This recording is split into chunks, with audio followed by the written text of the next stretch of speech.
Olá, eu sou o professor Pablo e hoje vamos falar sobre o Evangelho do dia 22 de fevereiro de 2026, as tentações de Jesus no deserto. É o Evangelho de Mateus, capítulo 4, versículos do 1 ao 11. Em seguida, Jesus foi conduzido pelo Espírito ao deserto para ser tentado pelo demônio. Jejuou 40 dias e 40 noites, depois teve fome. O tentador aproximou-se dele e lhe disse: Se és filho de Deus, ordena que estas pedras se tornem pães.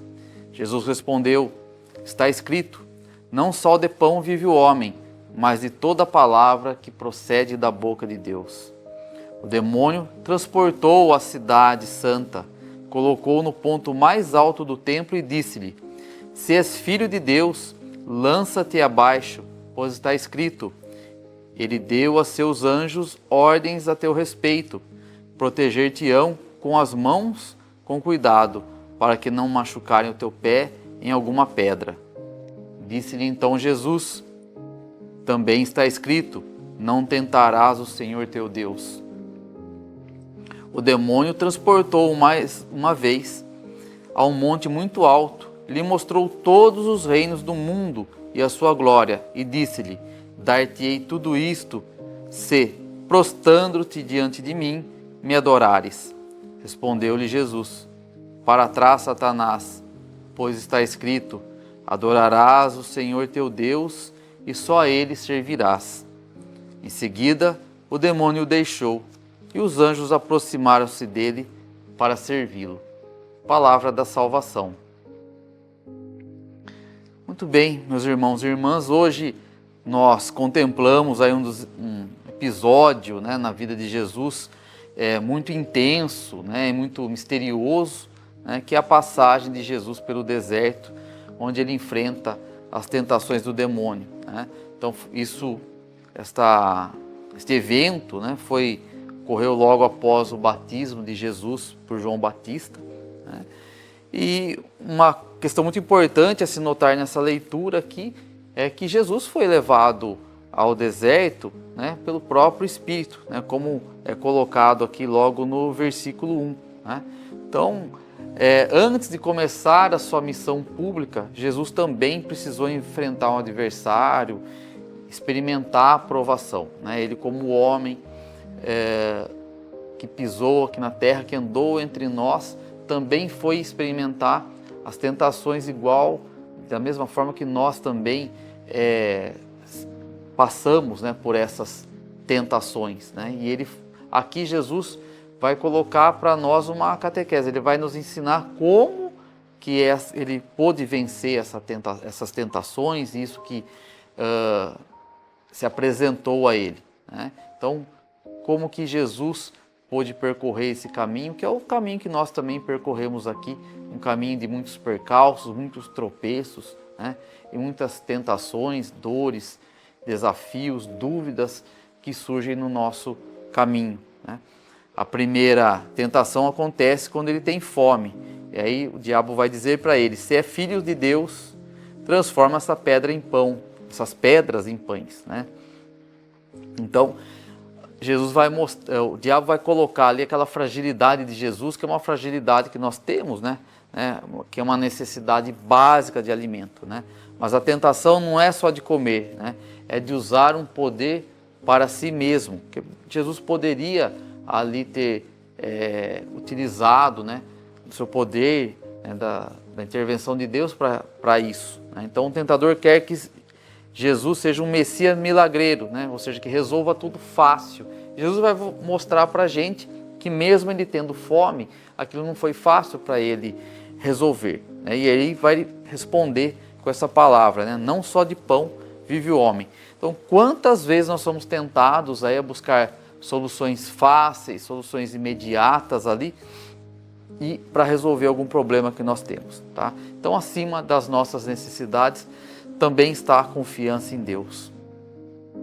A segunda tentação acontece quando o diabo coloca Jesus no alto do templo e diz lá para ele, joga-te daqui que Deus vai te salvar.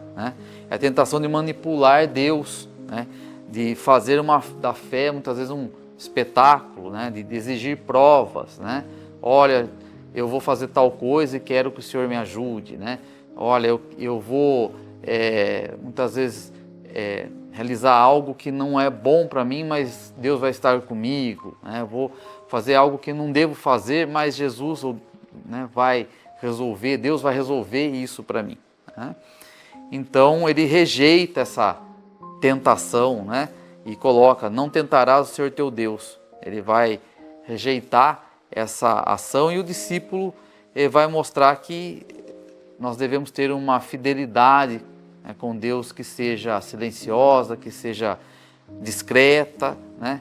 E não tentar manipular ali Deus a partir de nossas ações, né?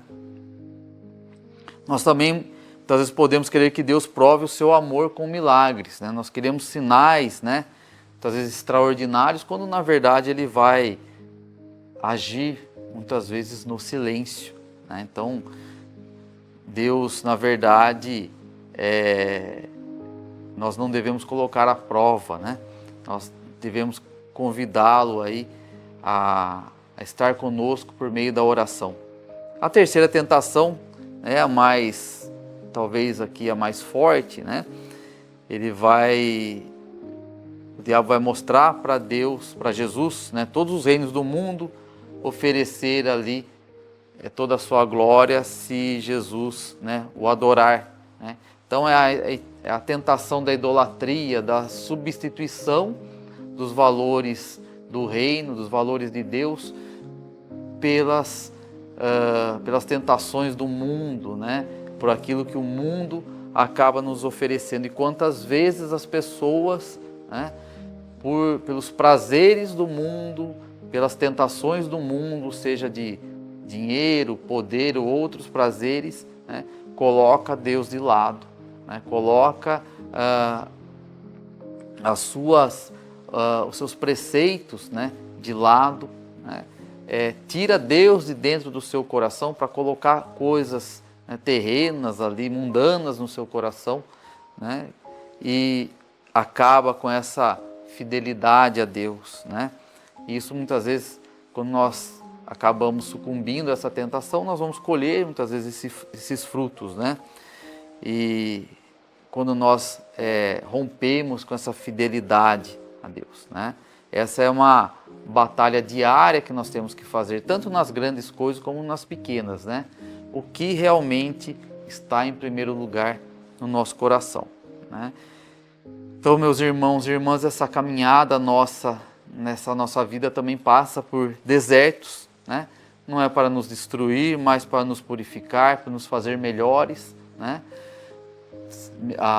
São Tomás de Aquino já dizia que, né, as tentações, quando o homem passa pelas tentações, ele tem que se fazer melhor, né, à medida que ele as transpõe, né? Que a tentação vem, na verdade, para nos fazer pessoas melhores, né?